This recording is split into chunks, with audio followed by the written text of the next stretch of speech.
मेरी है न बटेरी मना के मुंहिंजी बुआ आई न, पोइ असांजे घर में मना के तमाशो थी वियो। बाबा मना के मानियूं वानियूं सभु लारे देगरा वेगरा सॼो घर असर करे शराब रेगुलर पीअंदो हो। पोइ हिन मम्मी खे अलाए छा छा चवंदो हो। मम्मी जाम परेशान थींदी हुई, ॿियो टॉर्चर कंदो हो। इन खां पोइ वरी मम्मी जी तबियत जाम ख़राब थी वई। पोइ डॉक्टरनि चयो त मम्मी कॾहिं सही कोन थींदी। वरी इलाज करायो पर फ़ाइदो ई कोन पियो। पोइ वरी मामा हॉस्पिटल वठी वियो।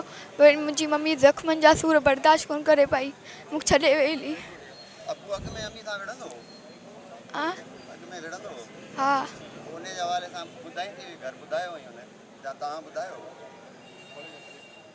मना थियल हुई। मम्मी मना कयो त हिन मामा वारनि खे ना ॿुधायो, नाना वारनि खे। आउं चाहियां थी मुंहिंजी मम्मी खे इंसाफ़ मिले।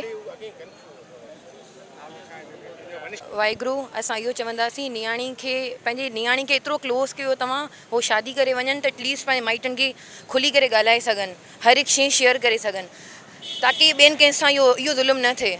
और असांखे इंसाफ़ खपे। नंढड़ी नियाणी आहे, बिल्कुलु उहा, उनखे इंसाफ़ ॾिरायो।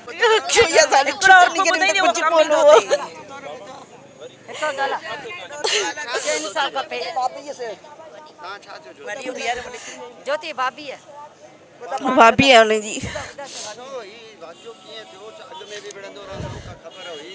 असां सां कुझु बयान ई कोन कई न, छोकिरी असां सां कुझु बयान कयो कोन, बसि आउं सही आहे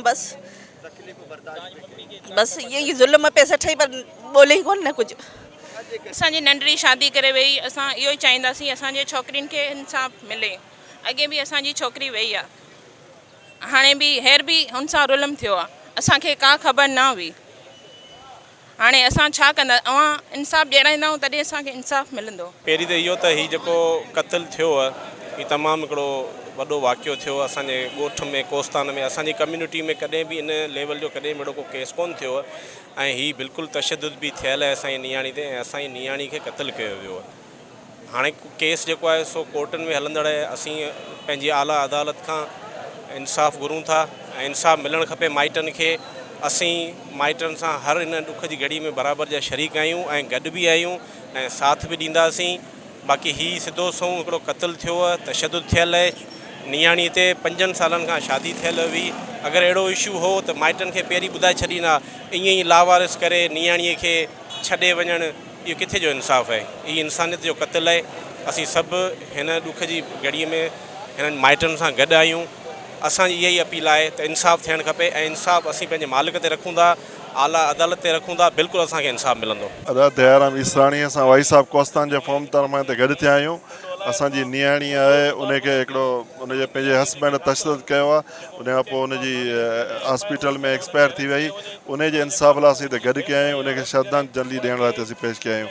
असीं मुतालबो था कयूं इलाही इंतिज़ामिया खे त उन छोकिरे खे गिरफ़्तार करे असां उनखे इंसाफ़ जे कटरे में बीहारे हिन छोकिरी खे इंसाफ़ ॾियारे। असल में मुंहिंजो नालो जय किशन कांजाणी आहे, ऐं मुंहिंजो वाई साहब कोस्तान सां तालुक़ु आहे, ऐं वाई साहब कोस्तान जे तरफ़ां ई एहतिजाज कयो पियो वञे त नियाणीअ सां जेको वॾो तशदुद करे मारियो वियो आहे, ऐं ज्योति सां इंसाफ़ कयो वञे, ऐं उनजो कातिल जेको आहे मुकेश आहे उनखे गिरफ़्तार करे कानून मुताबिक़ सज़ा ॾिनी वञे। अदा मुखी खेमचंद, सरपरस्त आला पूज्य हिंदू पंचायत सरी।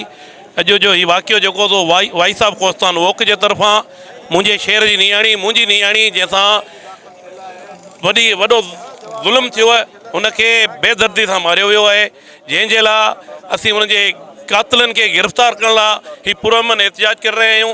ऐं मीडिया जे तौर सां असीं गुज़ारिश था कयूं अहिड़ा हुकामनि खां त हिन खे अहिड़ी सज़ा ॾिनी वञे। मुकेश जेको हुन मुड़ुस जे FIR थियल आहे 302 जी, असां चाहियूं था हुनखे अदालत जे कटरे मां जेल में उनखे गिरफ़्तार कयो वञे, जेल में रखियो वञे।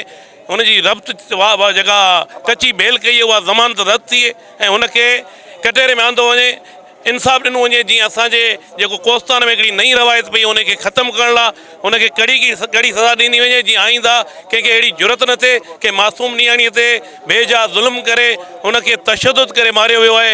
इहा हिकिड़ी रवायत असांजे कोस्तान में ज़िंदगी में पहिरीं इहो वाक़ियो थियो आहे। असीं हुन पुरज़ोर लफ़्ज़नि में मुज़मत कयूं था, ऐं गवर्नमेंट खां मुतालबो कयूं था त कातिल खे कड़े में कड़ी सज़ा ॾिनी वञे। नालो डॉक्टर पहलाज राय है। मुंहिंजो ॻोठु सरीअ हीअ असांजे ॻोठु सरीअ जी नियाणी पर न कोस्तान सॼे जी नियाणी हुन सां ज़ुल्म थियो आहे। उन जे करे असां वाई साहब कोस्तान जे सॾ ते प्रेस क्लब में पहुता आहियूं छोकिरीअ खे इंसाफ़ ॾियण लाइ। कातिल खे गिरफ़्तार कयो वञे। असांजो मुतालबो SSP टंडो मोहम्मद ख़ान टंडो अलायार हिनखे सज़ा ॾियारी वञे। वाक़ियो हुनजे वर माना मुड़ुसु 4 साल खां छोकिरी ते तशदद कंदो हो। उन खां पोइ आख़िरी हुनखे धक हणी बेहोश करे माइटनि में ॾेई वियो। पोइ हुननि माइटनि इलाज लाइ वठी विया हुनखे कराची। हू 4 ॾींहंनि खां पोइ एक्सपायर थी वई। हाणे हुननि ते FIR आहे पर असांजो अर्ज़ु इहो त हुनखे गिरफ़्तार कयो वञे।